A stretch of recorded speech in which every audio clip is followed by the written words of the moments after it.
The Transgender Clinic for Affirmation and Reproductive Equity, or CARE, at UChicago Medicine aims to raise the standard of care for the transgender and gender diverse community on Chicago's South Side and the surrounding areas. The program provides gender-affirming and routine health care for individuals.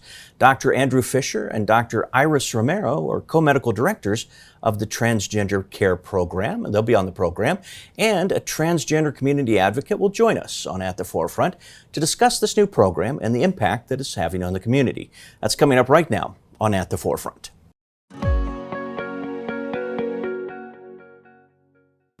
And we want to remind our viewers that today's program is not designed to take the place of a visit with your physician. We'll start off with having each one of you introduce yourselves and tell us a little bit about what you do here at UChicago Medicine. And Dr. Romero, you're actually at the desk.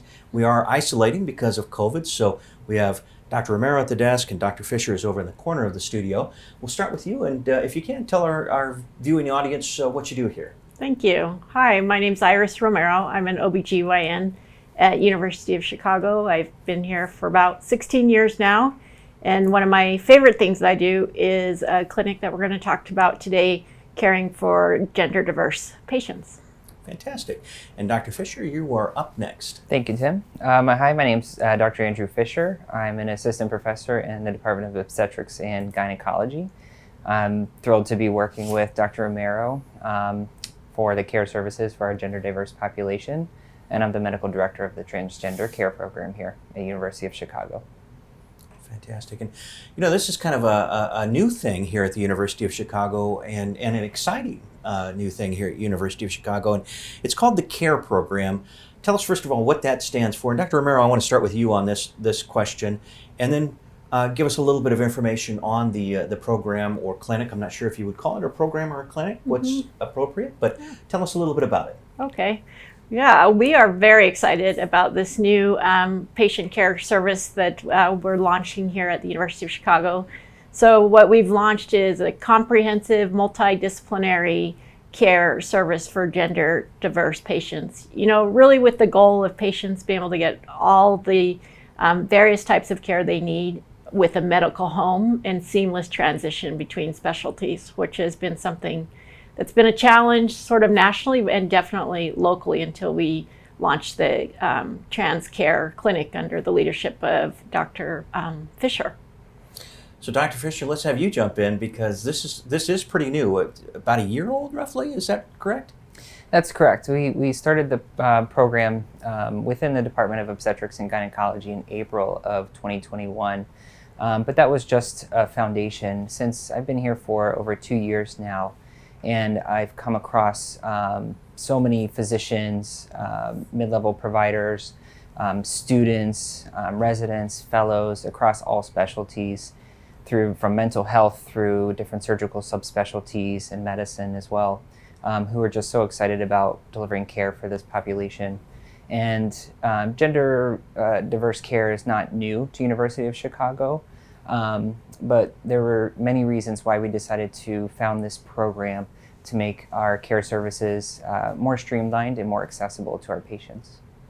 And when you say more streamlined and more accessible, can you walk us through that a little bit? What exactly does that mean? Because again, gender care services have existed here for a time.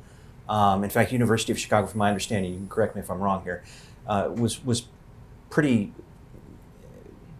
should I say, on the edge, I guess, or leading for embracing care in that area. But talk to us really what this means to have the clinic, because that is kind of the difference, I think, here. Absolutely. And when a lot of people think of transgender care or care for gender diverse patients, they oftentimes jump to thinking about different surgical treatments, since outwardly that's oftentimes what most of the population associates with transgender care or transgender medicine. And a lot of surgeons across Chicago have their training foundations at the University of Chicago. So we've been a leader here in this field for a long time. But truly, the spectrum of transgender care and care for not just transgender patients, but also gender nonconforming and non-binary patients, covers a whole array of services that includes both mental health support, hormone services, not just for adults, but also for the pediatric and adolescent population, pregnancy care, contraceptive services, surgical services, including top or chest or breast surgery, as well as bottom surgeries, including different reconstructive surgeries. And not to forget about fertility options for these patients who choose to preserve their fertility beyond the immediate steps of their transgender care. Dr. Romero, I really like what Dr. Fisher was talking about there in the fact that this goes well beyond surgery. There's so much more to this than just that aspect. That's obviously a very important aspect, but just the fact that transgender patients can come in and be in an atmosphere of understanding and acceptance. Can you talk a little bit about this and that aspect in particular and why that's so important? Yeah, definitely. And I also want to add on to what Dr. Fisher said. So these like integrated model systems of healthcare delivery, they've existed in other realms. For example, as everybody knows, University of Chicago is a leader in cancer, and they've worked hard to ease the burden for the patients navigating cancer care. Transplant, we're a leader in transplant, and we've had these integrated services. And so it just seemed right to Dr. Fisher and I and our whole team who's really gotten behind this to use those same kind of models of like ease of healthcare delivery to launch a program for transgender patients. But like you said, it's beyond just sort of the navigating of the healthcare system.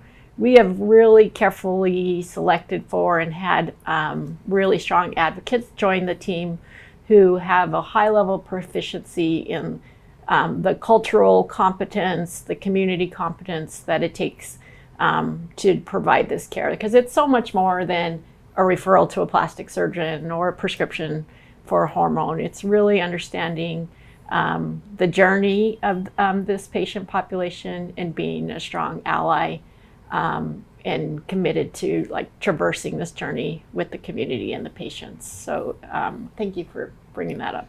Well, and along the same lines, this kind of leads me to my next question. You gave me a great segue there, thank you. Are physicians specifically trained and the entire care staff specifically trained? Because obviously there is a certain degree of learning that probably has to happen to really kind of make the whole experience as positive as possible. Yeah, like any part of medicine, there is a certain baseline level of expectation of knowledge. And we hold ourselves accountable for that and making sure that everyone that's interfacing with the TransCare team in terms of staff, physicians, nurses, are fully committed to being part of this team. And we all have more and more to learn. And so we do spend time with the team and as individuals learning and doing in-services about the best practices in caring for this patient population. When you say that we all have more to learn, which we certainly do, right? How much do you learn from your patients? I mean, I bet there's a lot of that happens on a daily basis. Yeah, I think every day, no matter what patient I'm taking care of, I learn something from. And I think that's particularly important part of medicine in terms of we can't share exactly every lived life experience with every patient. So they are just as much our teachers as we are their providers. So Dr. Fisher, I'm kind of curious. Let's talk about South Side of Chicago, and this is, I think, something that makes University of Chicago, UChicago Medicine unique and I think really valuable, quite frankly, is where we're situated, the neighborhood we're in, and hopefully the efforts to be good neighbors to the other folks that live in and around this area. Talk about how important it is to have a clinic like this on the South Side and why that's so important, if you will. Absolutely. I'm really glad you asked that, Tim. And also to add a little bit to what Dr. Romero spoke about, it's not just everything we learn from our patients, but that is the foundation of how we try to build this program, beginning with the patient experience. We know that the gender diverse population has a lot of fear and anxiety about coming to any doctor, let alone a large hospital system. And it's not necessarily pertaining to any individual experience they may or may not have, although that is quite common. But there's a long history of, unfortunately, these patients being misjudged, misgendered, misguided, or just outwardly mistreated or neglected by healthcare as a nationwide profession. And so that's really beginning with that foundation is what we keep in mind as we try to build this program. The hope is that our patients will find us to be a safe medical home where they can come and listen to a provider who takes the time to understand them, their desires, and their healthcare needs. To that effect, situated in the south side of Chicago, specifically, we want to try to address some of those healthcare concerns that are important to our population here, not just Black and Indigenous people of color, but also those who may struggle with financial insecurity, housing insecurity, or outright homelessness, food insecurity. For those things, we rely a lot on our community partnerships to help keep us informed and aware of what resources are available for our patients. But we also know, based on research, that about a third of our patients have had those negative healthcare experiences in the past. About a quarter of them, that's even higher for those patients who identify as Black or Indigenous people of color. About a third of them struggle with some type of financial insecurity and even being able to get to a hospital, or just other insecurities about not being able to receive the care that they need. And so those are the folks that we specifically want to try to help in our community. So it's interesting because you bring up healthcare equity, which we talk a lot about on the program, and I think that's something that University of Chicago spends a lot of time and effort to address. But when we talk about healthcare equity, it's a larger situation in this case, because that's something that I think most people don't often think about. So obviously something that I'm sure is on your mind all the time, and very important to the function of the clinic or the program. Yes, absolutely. And that's why we try to take as much external advisement into account and build that into our programs as possible.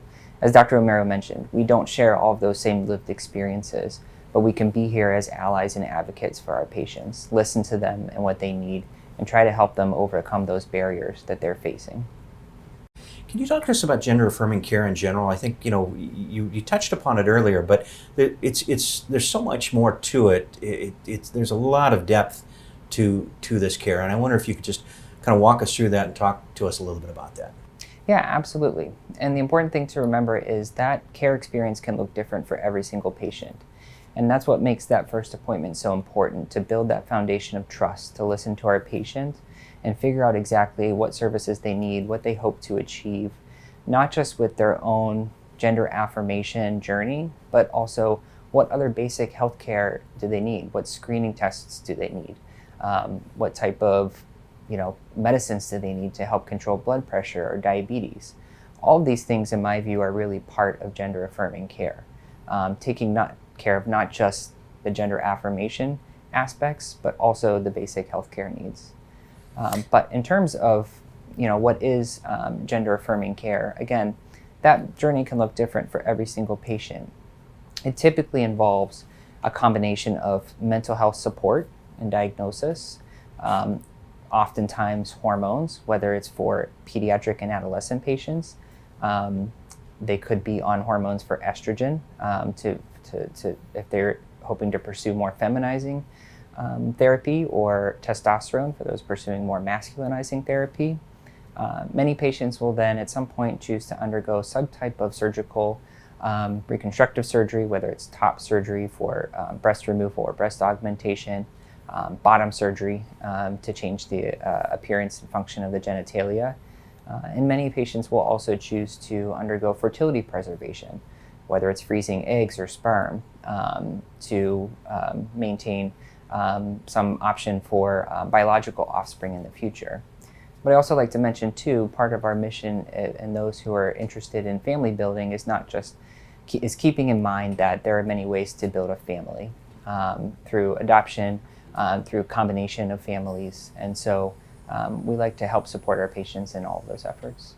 That's fantastic. So, Dr. Romero, I'm kind of curious, and I hope this isn't a question that gets me in trouble or you in trouble, but how supportive has UCM been of the clinic, and what are some of the steps that UCM has taken to make this clinic possible? I mean, obviously the institution is supportive or it wouldn't exist. Yeah. And not all institutions would be supportive Right. of a clinic like this? Yeah, it's a really important question because I think depending on where you are in the country, if you ask anyone, are you supportive of transgender care in a place like Chicago, you're probably going to get a yes. Yeah.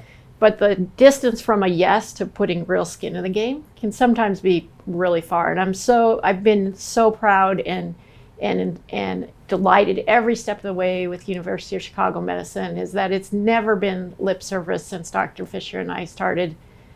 Sometimes in healthcare in 2022, it's hard to get yeses. And so as physicians, we kind of expect not to get very many yeses. And every time we've come with the institutional leadership, from the president to the CEO to all executive leadership, has not come back not only with a yes, but a yes and. Yes, we understand you need that. And don't you think that you need this too to provide the kind of care that the institution really wants to stand up for this patient population? So I've been here a long time. This has been one of the most rewarding journeys in terms of really having the institution's full force and muscle behind us. That's exciting to hear. Yeah. That's really great. Dr. Fisher, we're going to wrap up this segment here in just a minute, but there's a question that I think is pretty important that I wanted to ask you. Was just for a patient who's coming to the clinic, if they can't get this type of care, how devastating is that to them, and how difficult is that for them? And I just wonder if you could just address that for us.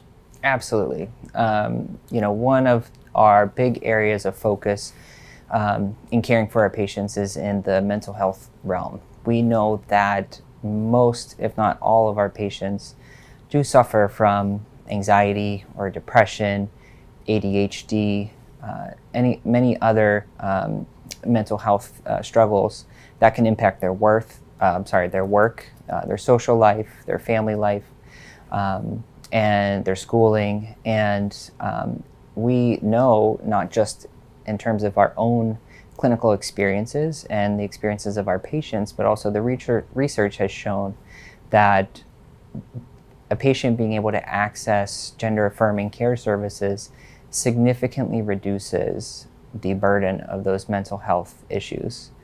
I'd be remiss if I didn't point out some of the data created from the Trevor Project and that published in 2022 that found that 45% of LGBTQ adolescents, not just transgender and non-binary adolescents, but all LGBTQ adolescents, have suffered from some type of suicidal ideation in the past. And what they found was that those adolescents who were able to reach gender-affirming services, those rates go down drastically by well over 50%. In addition to that, the other protective factors are things like creating a welcoming environment at school, helping parents understand the struggles that their children are going through, and creating a welcoming environment at home. So when we incorporate all of those pieces together, obviously we see great clinical outcomes, but we also see dramatic improvements in our patients' overall well-being, and that's ultimately what our goal is. Yeah, that's great. Dr. Romero, I do have one final question for you, and this will lead us nicely into our next segment with Jay Rice. Can you talk to us about partnerships with different organizations with the community, how important those are? And I imagine that just really kind of makes the whole thing work. Yeah, that's critically important, because as much as we're committed to doing this work, I mean, to be honest, people have been doing this before us. We may, by some measures, be late to the game. There's been long-standing community organizations dedicated to this, and we very much see ourselves as partners with them. We cannot do this work alone. It really, truly does take a village. I'm so pleased that Jay's going to spend time with us today talking about the community partners. And we're continuing to build those relationships across the community to bring the most comprehensive care to this patient group. Fantastic. And so that's a great segue for us. We're going to take a quick break, and when we come back, Jay Rice from Brave Space Alliance will join us, and we'll talk with Jay a little bit about the program and Brave Space Alliance as well. We'll be right back. And welcome back. We're fortunate enough to have Jay Rice join us from Brave Space Alliance. And Jay, so excited to have you on the program, and it's great when we were talking Dr. Romero, in particular, talking about some of the partnerships that we have within the community. And Brave Space Alliance is, if I'm not mistaken, one of the groups that we do have a partnership with. So let's start off with having you talk a little bit about what you do with your organization, and then we'll get into the other questions if we can. Awesome. Well, it's a pleasure to be here, so thank you for having me. Sure. Brave Space Alliance is a LGBTQ center located right here on the South Side in Hyde Park, and we focus on making sure that we can reallocate and perpetuate gender-affirming care and culturally equitable resources to the city's South and West Sides. I am the Director of Communications, but I also kind of do whatever needs to happen. So I am in charge of our strategic partnerships, all of our outreach, and whatever else needs to happen at Brave Space. Fantastic. So if you can you share a little bit of what it's like for transgender or gender diverse people to get affirming care, and just how important it is to have something like this in the community? Yeah, I think the first word that comes to mind is fearful, scary. It's a very scary situation initially as a transgender person and as a trans man, which is how I identify, to seek out gender affirming care. I think it's kind of a coin toss, and especially in other states other than Illinois, the type of energy you're going to be met with. Interesting. So what are some of the barriers that are faced with folks that are needing this type of care? Just not knowing what you're going to get from a doctor. You never know if someone's going to respect you, or if they're going to respect your pronouns, if they're going to respect your lived experiences. So it's always kind of a coin toss. And I will say that here at UChicago, it has been some of the best healthcare that I've ever gotten. And it's a pleasure to actually have one of my gynecologists be Andrew Fisher and be someone who, oh, sorry. I'm sorry. I thought you were going to say something. I think it's great that you're referencing. Yeah, and be someone who has given me not only an amount of support that I never imagined that I could get from a doctor, but that also that follow-up and support with my family and support with our organization with Brave Space. I believe that it was about 1.5 years ago that Dr. Fisher, Dr. Romero, and Dr. Kaur and myself sat on like an hour phone call, hour Zoom call, talking about how we can actually intentionally partner and what that could look like. So it's amazing to now see the steps and strides that we've been taking to actually come to fruition and to be something that folks on the South Side could utilize. You know, I love the fact that you just referenced Dr. Fisher and Dr. Romero, and these are clearly people who get it and care. And I think that's kind of to me anyway, when I'm looking at a physician and I'm thinking of my own care, I want somebody who cares about me, and that's so critical. I mean, it's great that they have the education and that sort of thing, but you really want somebody that cares about you, and I just think that's so important. And like holistically care about you. So you care about exactly. me, as a person, you care about me in my transness, you care about me racially speaking, and I think that's the key part to this. Yeah, and we talk about health equity. We also heard both of the physicians discuss that. And so, particularly here on the South Side of Chicago, I think that's critical. And so we're talking about health equity from a couple of different standpoints. And I don't know, do you care to address just the fact that having a clinic like this on the South Side of Chicago is important, and if you can, talk to us a little bit about that and just what that means to the community. All right. I think that we see a lot of LGBTQ resources that are perpetuated on the North Side, and there are a lot of people, and people always forget this, that the South Side of Chicago, especially South Shore, Bronzeville, and Hyde Park, have some of the biggest populations of Black LGBTQ folks in the entire city and in the entire state.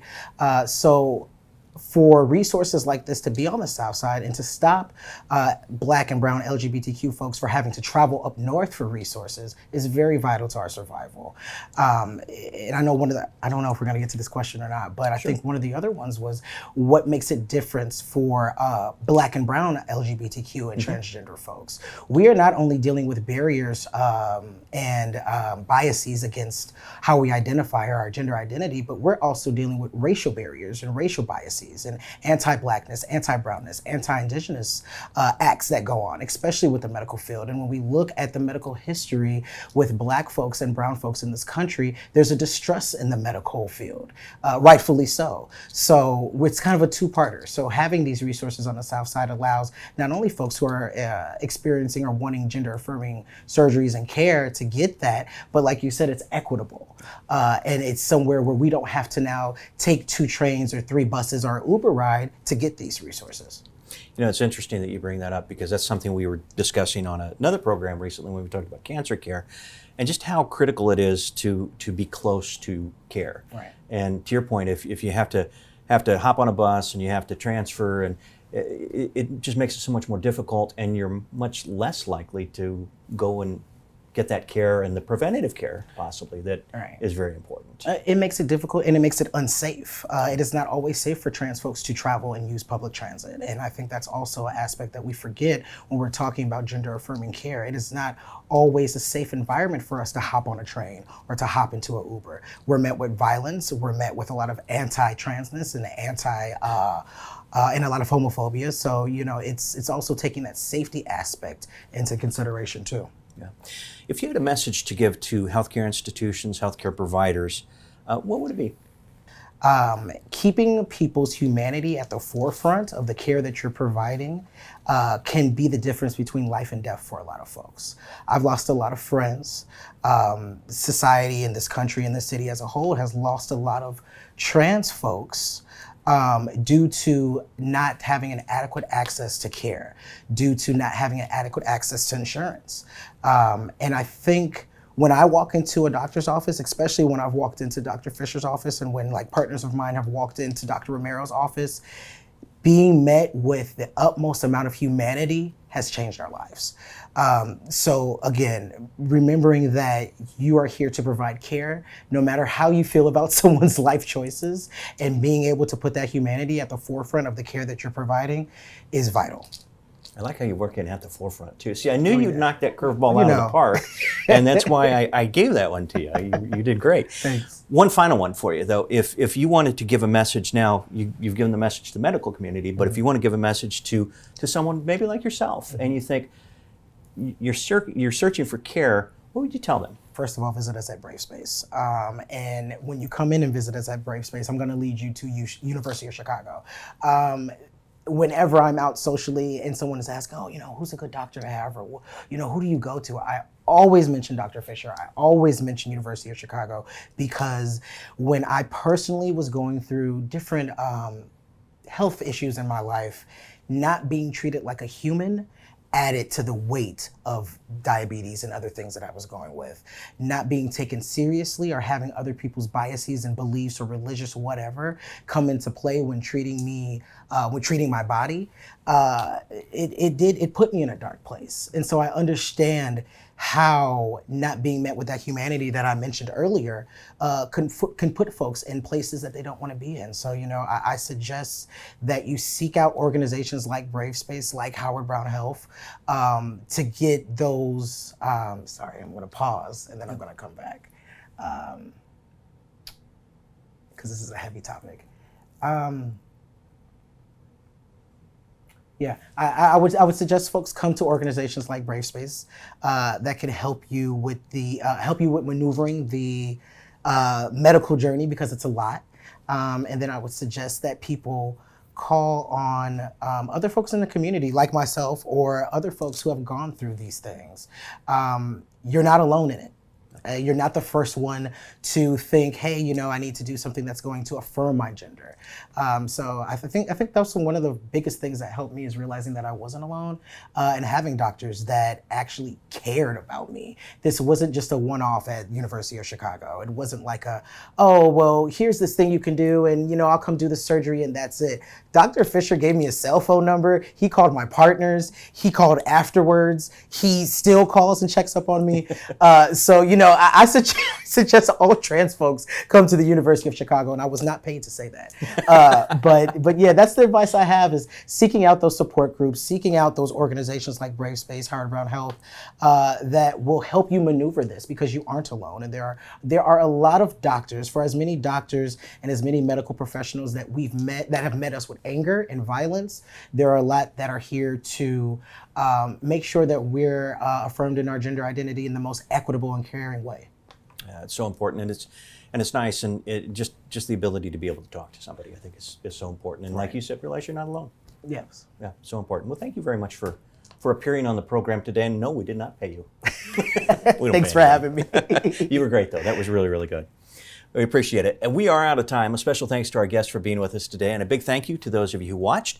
Please remember to check out our Facebook page for a schedule of other programs that we will have on in the future. Make an appointment. You can go to uchicagomedicine.org, or you can give us a call at 888-824-0200. Thanks again for being with us today, and I hope you have a great week.